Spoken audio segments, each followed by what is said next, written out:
Dans cet exercice, un CP mineur de 2019, on s'intéresse à une matrice A de Mn de R, vérifiant deux hypothèses. A carré égale A, donc on peut dire soit que c'est la matrice d'un projecteur, soit un autre vocabulaire qu'on peut avoir, c'est que c'est une matrice idempotente. Et la transposée de A égale A, donc ce qui veut dire que A est symétrique, Donc on demande dans un premier temps de démontrer que le rang de A est égal à la trace de A. Donc le rang de A, c'est la dimension de l'image, la trace, si c'est trigonalisable, ce sera la somme des valeurs propres.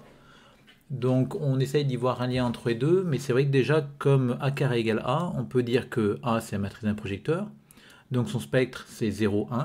Alors en fait il est inclus dans 0, 1, parce qu'on peut très bien avoir le cas A égale 0 ou A égale identité, auquel cas le spectre sera que 0 ou que 1. Et en plus on sait que l'image ça va être 1 de A, le noyau ça va être 0 de A, et en dernière chose, comme A est symétrique ici, A va être diagonalisable.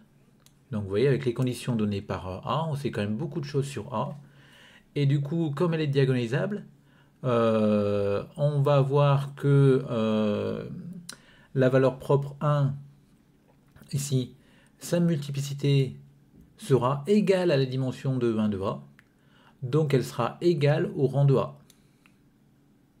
Donc c'est ce qu'on écrit ici. Et du coup, quand on va regarder maintenant la trace, comme ma matrice est diagonalisable, je sais que c'est la somme des valeurs propres comptées avec multiplicité. Donc c'est la somme pour lambda appartenant au spectre de A de lambda, la valeur propre, fois mu lambda de A, c'est-à-dire la multiplicité. Et donc comme il y a deux valeurs propres, c'est 0 fois mu 0 de A, donc celui-là, ça fera 0, plus 1 fois mu 1 de A, donc ça fera mu 1 de A. Et on a vu que mu 1 de A est égal au rang de A. Donc on a bien l'égalité qu'on voulait. La trace égale le rang. Ensuite, on nous donne cet objet-là, donc démontrer que cette somme, la somme des valeurs absolues de tous les coefficients de A, est plus petite que n fois la racine du rang de A. Donc ici, ce qui est important, c'est déjà de voir comment exprimer cet objet-là, autrement que comme cette somme. Et il y a une méthode qui va marcher, c'est de se servir du produit scalaire canonique sur l'ensemble de Mn de R. Donc c'est l'ensemble des...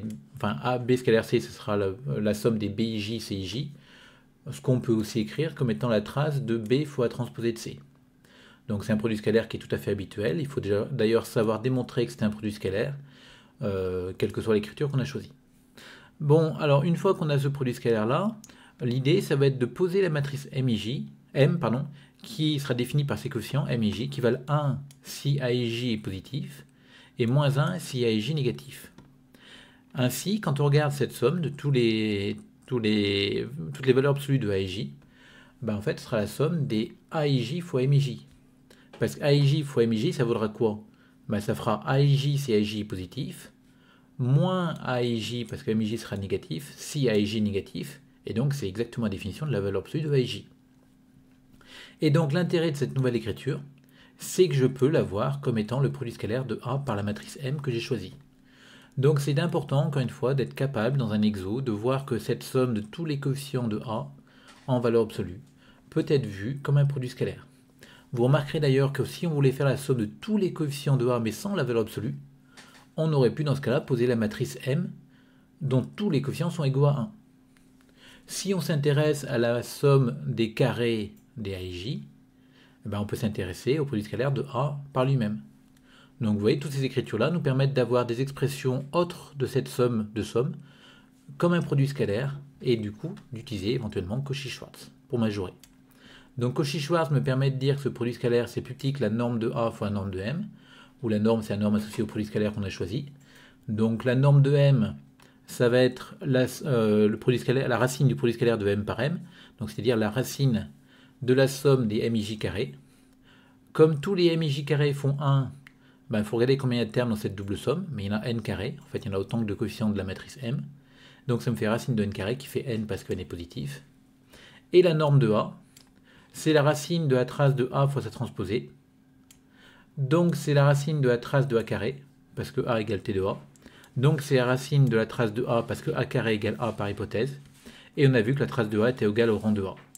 Donc vous remarquerez que pour calculer ces deux normes-là, on n'a pas utilisé la même expression du produit scalaire.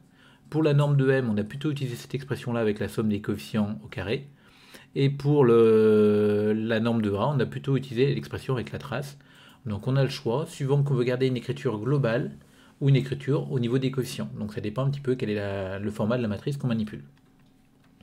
Donc du coup, on a bien que la somme des A et J, qui est plus petite que la norme de A fois la norme de M, et cette quantité-là est égale à n fois la racine du rang de A, et on a fini l'exercice.